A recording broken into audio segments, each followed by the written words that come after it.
नमस्कार। मैं डॉक्टर मनीषा चौरटिया, राजकीय स्नातकोत्तर महाविद्यालय प्रतापगढ़ में हिंदी के एसोसिएट प्रोफेसर और कार्यवाहक प्राचार्य हूँ। आज हम भाषा विज्ञान के सिद्धांत और इतिहास के बारे में संक्षिप्त जानकारी प्राप्त करेंगे। भाषा विज्ञान भाषा के अध्ययन की वह शाखा है जिसमें भाषा की उत्पत्ति, स्वरूप, विकास आदि का वैज्ञानिक एवं विश्लेषणात्मक अध्ययन किया जाता है। भाषा विज्ञान भाषा के स्वरूप, अर्थ और संदर्भ का विश्लेषण करता है। भाषा के दस्तावेजीकरण और विवेचन का सबसे प्राचीन कार्य 6वीं शताब्दी के महान भारतीय व्याकरण पाणिनि ने अपने प्रसिद्ध ग्रंथ अष्टाध्यायी में किया।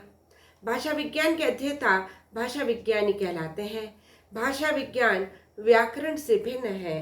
व्याकरण में किसी भाषा का कार्यात्मक अध्ययन किया जाता है, जबकि भाषा विज्ञानी इसके आगे जाकर भाषा का अत्यंत व्यापक अध्ययन करता है। अध्ययन के अनेक विषयों में से आजकल भाषा विज्ञान को विशेष महत्व दिया जा रहा है। भाषा विज्ञान भाषा को भाषा ही जानकर उसका वैज्ञानिक अध्ययन करता है। भाषा विज्ञान के अनेक नाम हैं। भाषा संबंधी इस अध्ययन को यूरोप में आज तक अनेक नामों और संज्ञाओं से अभिहित किया गया है।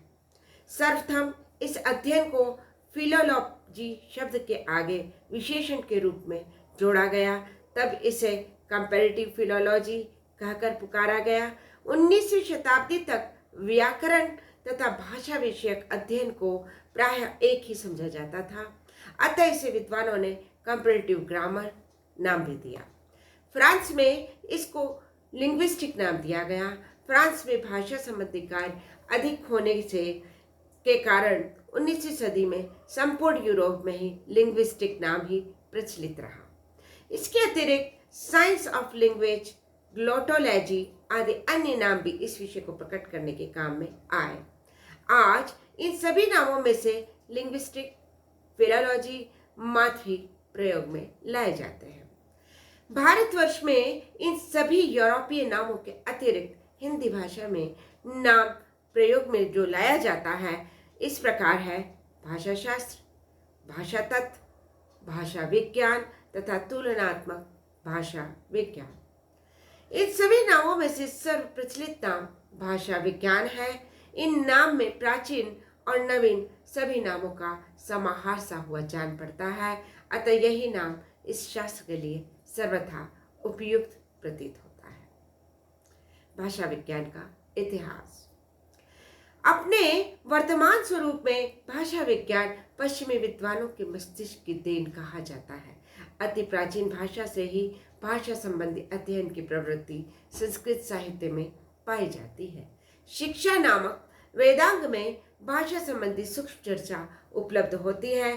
ध्वनियों के उच्चारण, अवयव, स्थान, प्रयत्न आदि का इन ग्रंथों में विस्तृत वर्णन उपलब्ध है। प्रातिशाख्य एवं निरुक्त में शब्दों की व्युत्पत्ति, धातु, उपसर्ग, प्रत्यय आदि विषयों पर वैज्ञानिक विश्लेषण भाषा का वैज्ञानिक अध्ययन कहा जा सकता है।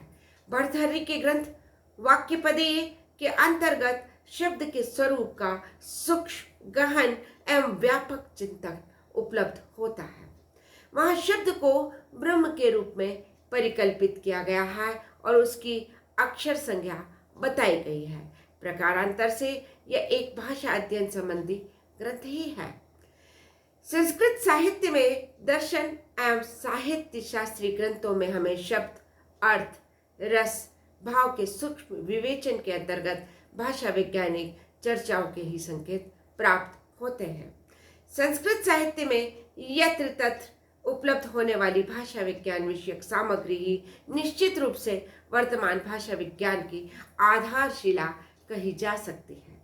आधुनिक विषय के रूप में भाषा विज्ञान का सूत्रपात यूरोप में 1786 ईस्वी में सर विलियम जोन्स नामक विद्वान द्वारा किया गया।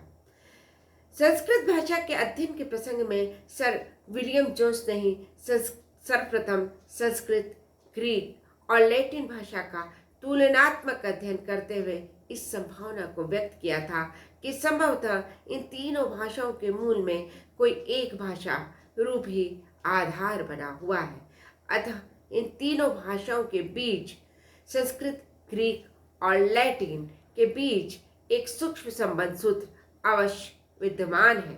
भाषाओं का इस प्रकार का तुलनात्मक अध्ययन ही भाषा विज्ञान के क्षेत्र का पहला कदम है। आज इतना ही। धन्यवाद।